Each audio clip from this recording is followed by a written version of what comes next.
కనుమరుగైపోతున్న చేనేత రంగాన్ని పూర్వ వైభవం తీసుకువద్దాం.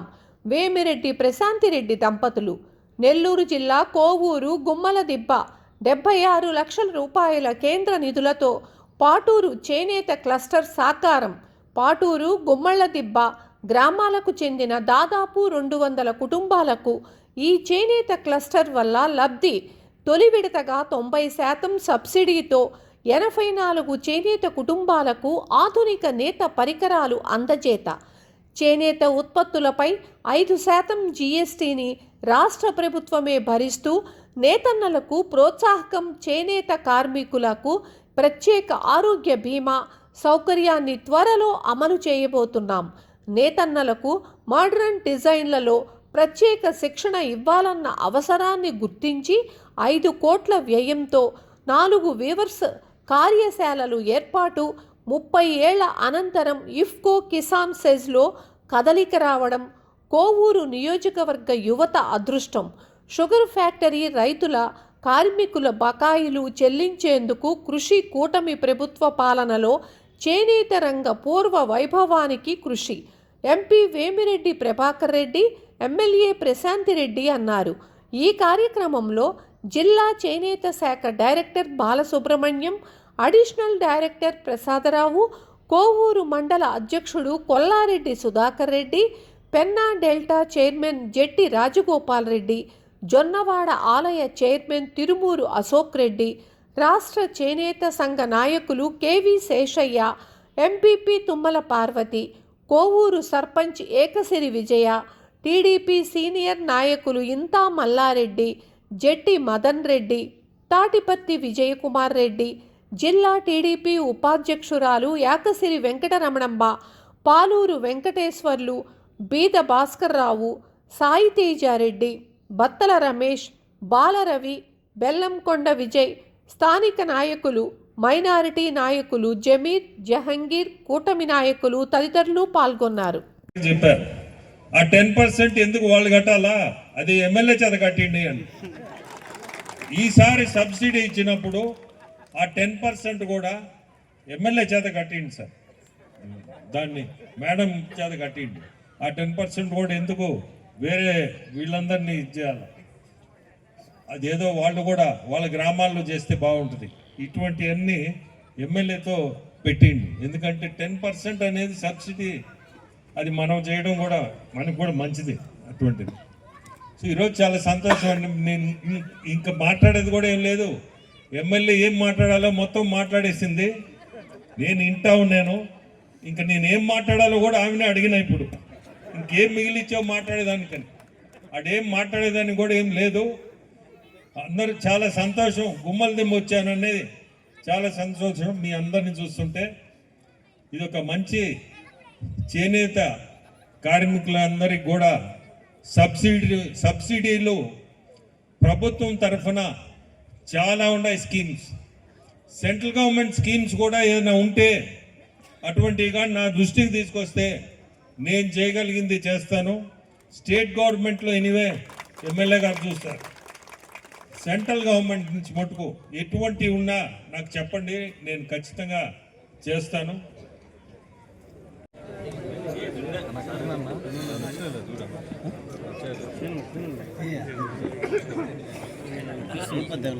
ఇప్పుడే సెంట్రల్ గవర్నమెంట్ తరఫున ఇప్పుడే చెప్తున్నారు, ఎవరన్నా వెంకటగిరిలో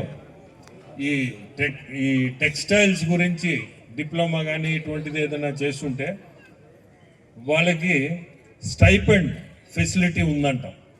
సో మీ తాలూకా ఎవరైనా ఉన్న అటువంటి కేసులు మీరు చెప్పండి. స్టైపెండ్ అంటే ఏదో ₹1 మీకు సెంట్రల్ గవర్నమెంట్ నుంచి ఫ్రీగా వస్తుంది. సో ఇట్లా రకరకాల స్కీమ్స్ ఉంటాయి. మనం ఏ స్కీమ్లో సెంట్రల్ గవర్నమెంట్ నుంచి మనం తేగలుగుతామో అది తీసుకొచ్చేదానికి ప్రయత్నం చేస్తాం, తెప్పిస్తాం కూడా. ఇచ్చేదానికి కూడా సెంట్రల్ గవర్నమెంట్ కూడా ఎప్పుడు కూడా ఇబ్బంది లేదు, తీసుకురావచ్చు కూడా మనం ఖచ్చితంగా. సో అందరినీ చూడడం చాలా సంతోషం, ఇక్కడికి రావడం మొదటిసారి అయినా అందరికీ కూడా ధన్యవాదాలు.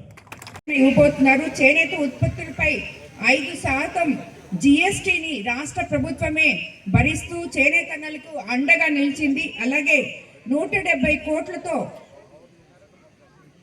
విశాఖపట్నంలో మెగా యూనిట్ హ్యాండ్లూమ్ మాల్ ఏర్పాటు చేసి ప్రతి జిల్లా నుంచి వారి చేనేత ఉత్పత్తులు విక్రయించుకునేలాగా అవకాశం కల్పించారు. వ్యక్తిగత మగ్గాలకు 50% సబ్సిడీతో నూలు సరఫరా చేసేటట్టు ప్రభుత్వం చారిత్రాత్మక నిర్ణయం తీసుకుంది. అదేవిధంగా నేతన్నలకు ఆధునిక డిజైన్తో శిక్షణ ఇచ్చి చేనేత వస్త్రాలకు గ్లోబల్ మార్కెటింగ్ కోసం 5 కోట్ల వ్యయంతో 4 వీవర్స్ కార్యశాలలు కూడా ఏర్పాటు చేయబోతున్నారు. చేనేత కార్మికులకు ప్రత్యేక ఆరోగ్య బీమా సౌకర్యాన్ని ఇది నేను కూడా అసెంబ్లీలో అడగడం జరిగింది. త్వరలో అమలు చేయబోతున్నారు. దాన్ని కూడా చేనేత ఉత్పత్తులకు గ్లోబల్ మార్కెట్ కల్పించాలంటే నేతన్నలకు మోడర్న్ డిజైన్లో ప్రత్యేక శిక్షణ ఇవ్వాలన్న అవసరాన్ని గుర్తించి ఈ 5 కోట్లతో 4 కార్యశాలలు ప్రారంభించడం అనేది చాలా గొప్ప పరిణామం, శుభ పరిణామం. ఎందుకంటే మారుతున్న కాలానికి అనుగుణంగా డిజైన్స్ కూడా మారి మనకందరికీ ఉపయోగపడే విధంగా మార్కెటింగ్ చేసుకునే విధంగా, ముఖ్యంగా మీకు ఈ మాల్స్, ఈ విశాఖపట్నంలో గవర్నమెంట్ కొనుగోలు ఇవన్నీ కూడా చాలా అండతో కూడుకున్నవి. అలాగే పవర్ లూమ్స్ కూడా వాళ్ళు ఏమైతే చెప్పారో అవన్నీ కూడా సబ్సిడీలు రాబోయే రోజుల్లో ఇంకా రాబోతున్నాయి. కాబట్టి ఈరోజు ఈ చేనేత క్లస్టర్ మనకి రావడమే కాకుండా రాబోయే రోజుల్లో ఇటువంటి ఇంకా కొన్ని మన జిల్లాకి రావాలని చెప్పి మన కాన్స్టిట్యున్సీలో కూడా మెరుగైన పరిస్థితులు చేనేత కార్మికులు ఉండాలని, వాళ్ళకి ఎప్పుడు కూడా అండదండగా నేను ఉంటానని చెప్పి కూడా మాటిస్తున్నాను. అదేవిధంగా ఈరోజు ఈ గుమ్మళ్ళ దిబ్బలో మనం చూస్తే వచ్చేటప్పుడు ఈ లైట్స్ చూస్తే నాకు చాలా సంతోషం వేసింది.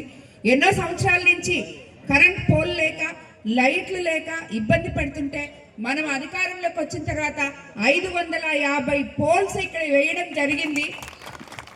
గుమ్మళ్ళ దిబ్బ ప్రజలకి ఎప్పుడూ అందుబాటులో ఉంటానని చెప్పి మీకు అందరికీ తెలియజేసుకుంటున్నాను. అదే కాకుండా ఈ 20 నెలల్లో మన గుమ్మళ్ళ దిబ్బలో